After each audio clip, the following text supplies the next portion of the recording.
Hello guys, this is Nis. Welcome sa aking walang kwentang channel. So, dito na naman tayo para sa panibagong video. Ngayon guys, ay sasabihin ko lang sa inyo, parang podcast lang tayo na dahil nga syempre, ngayon ay maulan. So, bakit nga ba okay ang MU Monarch para sa akin, no? So, una sa lahat, kaya gusto ko ang MU Monarch kasi yung feeling ng batang 90s before na papapansin nyo yung tema nung MU before dati pa, baka naabutan nyo yun, ay halos kaparehas nitong MU Monarch, guys. So, para bang bumabalik yung pagkabata namin dati. Especially yung mga naglalaro ngayon dito is mga batang 90s na rin eh.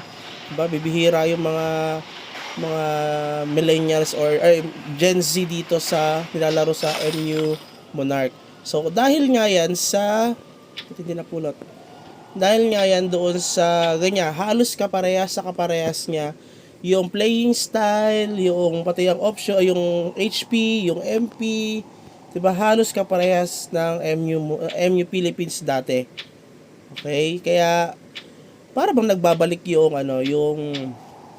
yung feeling before, 'di ba? Ito lang yung pinagbabalikan na feeling sa wala nang ibang feelings na babalik, ito lang sa MU Monarch.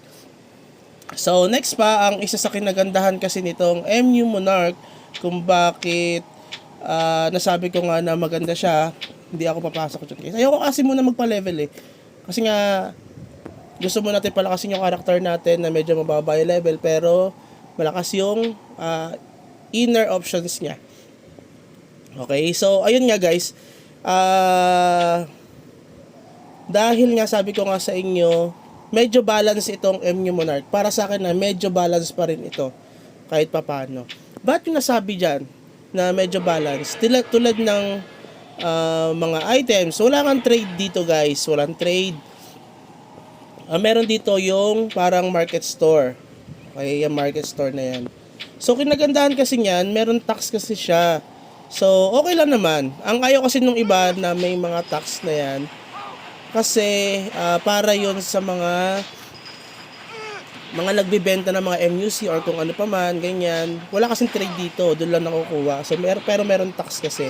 Pero para sa akin, okay lang yung may tax kasi nga, para malimitahan yung massive transaction na pasahan lang ng mga MUC.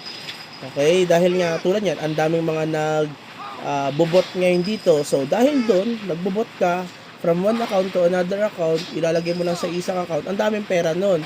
Tapos wala naman tax na mababawas sa kanila. Diba? Because of the tax na yon, medyo mababawasan yung matatransfer na pera doon sa kabilang accounts. So, importante pa rin yung tax na yon. Okay? Tapos, in terms of character naman guys, sa character na yan. So, nakadepende kasi sa battle points kung paano kayo magra-rankings dito. Kasi ako, tulad ko nasa rank 55 ako dati, pero natatalo ko ng ibang nasa ranking. Kasi nga, counter yung character ko, yung class ko sa class nila. Tulad ng Blade Knight sila. Ayaw kong kalaban ng Blade Knight. Pero gusto ko silang tiyanin ang mga Blade Knight. Kasi makukunat sila eh. Pero pag nakalapit sila, hirap na hirap ako. Okay? Pero gigil ako sa kanila sa mga Blade Knight. Kasi nga, parang ang kukit nilang tirahin. Kasi nga matitigas.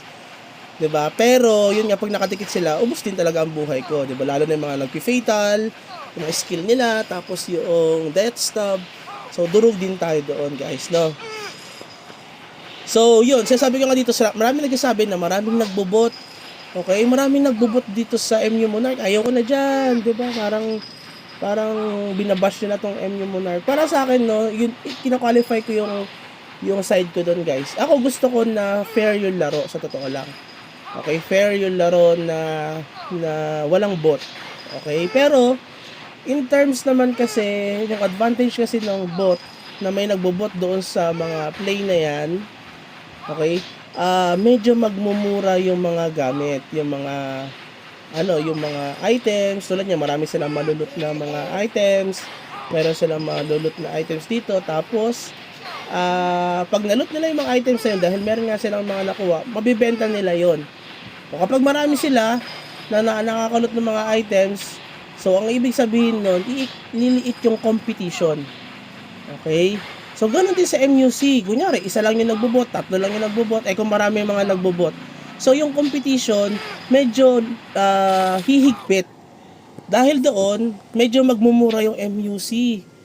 Okay, yung pera dito, magmumura. So, kapag binenta siya dito, yung MUC na yan, na kailangan natin sa pagbili ng mga items, pagbili natin ng ng materials, tulad ito sa pag-ups natin ng mga skills, MUC rin ang kailangan diyan, no? Tapos sa mga talents natin, MUC rin ang kailangan diyan. Guys, yan.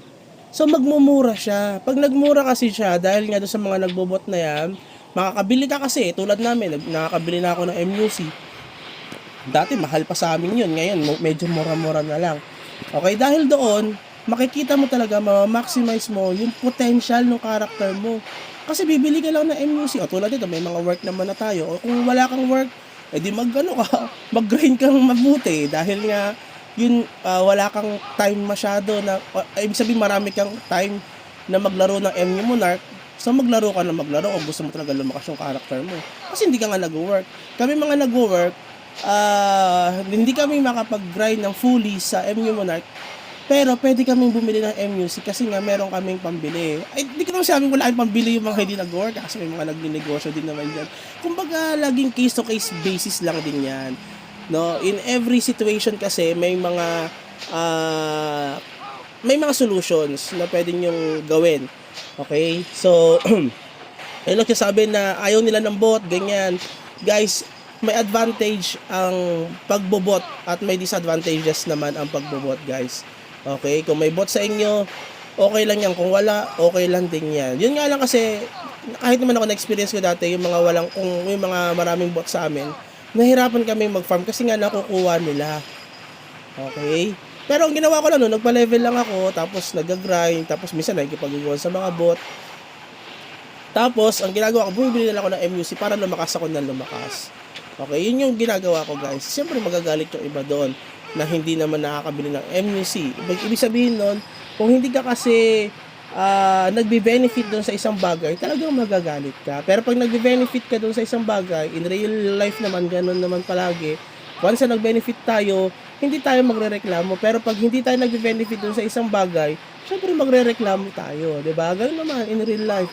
Ganun palagi. Tapos, ang nagustuhan ko pa dito sa MU Monarch, laging may update, guys. Lagi silang may update.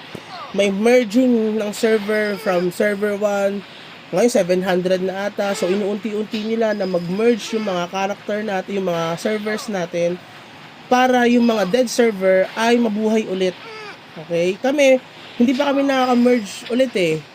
Ito, sa server namin, hindi pa nagmo-merge to kasi ang dami pa naming mga active at malalakas. Okay, yabang na malalakas. Okay, so yun yung sinasabi ko sa inyo na advantage. Yun yung isa sa mga maganda dito sa MU Monarch. Meron silang preventive measurement na if ever na yung mga tao na hindi na kunyari may server na hindi na masyadong active, ang gagawin lang nila, isasama nila yan doon sa mga server, i-merge lang nila yung mga server na patay na doon sa mga kalapit na server na medyo active. Or sabihin natin, i-merge lang silang 4 na server. So, dadami na ulit yung server nila. Ang gagawin lang nila, babaguhin lang nila dadamihan lang nila yung mga channels. Okay, now, which is, yun naman ang ginagawa nila dito sa MU Monarch. No, na dinadamihan nila yung channel para marami din makapaglaro kasi dadami nga yung character, yung players dito sa MU Monarch, no? So, isa pa, ang kinagandahan at nagustuhan ko dito sa MU Monarch, yun nga, kasi nga, tuloy-tuloy na sila. 2 years na ito, ongoing, still playing pa rin tayo sa MU Monarch, 2 years na, and nagpa-function pa rin naman tong MU Monarch. Kung mapapansin nyo, naka Gen 4 na tayo, may naka Gen 5 at mga naka Gen 6 na, Gen 6 na. Okay, kung tuloy-tuloy lang ito, mapapansin nyo ito, naka Gen 6 na siya. Yan.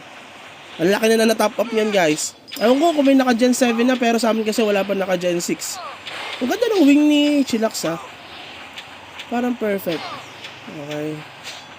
Perfect nga, guys. So, ang ganda ng option. So, yan, guys, no? Naka Gen 6 na rin to. Okay, tayo kasi ay hindi pa naka Gen 6. Ouch, MP guys, ang sakit. So yun yung kinagandahan, ang ganda naman ito. Yeah, touch me. Ito Gen 5, pangit ng option, sayang. So yun lang sabi ko sa inyo guys, tuloy-tuloy lang kasi nga ito ay hindi naiiwan yung MU Monarch sa totoo lang. Dire-diretso sila nag-update, parang active na active din yung mga developer nito. Okay, so yun yung kinagandahan sa kanila, parang tuloy-tuloy yung progress nila dito sa MU Monarch. Tapos yun nga, kung battle wise lang ng mga character dito ay syempre lamang pa rin yung mga spender sa totoo lang, yung sobrang spender kasi ako tulad nito si Chillax, ilang tira lang sa akin yan guys. Si Touch Me spender din yan, ilang tira lang din sa akin yan guys, siguro mga 3-5 naman, o sabi natin 7 tira sa akin ni Touch Me. Pero yung 3 doon miss. Okay? So yun guys. Kasi nga ano tayo, kumbaga ang lakas na niyan compare naman doon sa character natin. Okay? Dito nasa rank 57 tayo. Dati nasa rank 55, ngayon 57 na. Okay, bumaba na tayo. So, kasi nga gusto ko patasin muna dahil di tayo nagpapa-level. Gusto ko patasin muna tong inner natin. Tong inner stats natin. Okay? Patatasin ko muna yan. Hindi muna tayo masyado magpapa-level. Yun oh. Garuda and Elven Feather. Okay, nakano tayo para sa Gen 5. So, ang ginagawa kasi natin guys, every Saturday or Sunday, ginagawa kasi, iniipon ko muna tong mga God Emblem ko. Saan ko nakukuha yan? Dito sa top up na to. Yung $2. Okay, yung $2 na yan. $2 yan guys, nakukuha ko yan dito. Okay, kasi nga, bala ko lang kuhain itong oops, sorry. Gusto ko kuhain ito na. Makuha ko na natin tong naglag na ako. Mamaya na nga. Gusto natin kuhain guys yung full set ng Archangel. Kasi hanggang ngayon hindi pa rin ako naka full set ng Archangel eh. Tulad yan oh. Yan, full set ng Archangel. Pants na lang ang aking kailangan. Unti na lang yan guys, makukuha natin parang 6 days na lang. So makukuha na rin natin siya. Tapos, yun nga guys, pag once natapos na natin yung ano ba tawag ito? Yung stats na yon. Okay, yung stats natin dito. Yan, stats natin sa agility. Kasi yan ay 591 na. Ang gagawin natin dyan ay patatasin naman natin yung combo fruits, SD fruits, at saka yung mga, yan, yung oracle na yan. At saka yung super combo. Patatasin natin dyan. At yan ay medyo magastos talaga. Okay, yan yung patatasin natin after ng aking mga allotted points. Okay, kasi napuno ko na tong ano guys, itong aking fluorides. Okay, fire,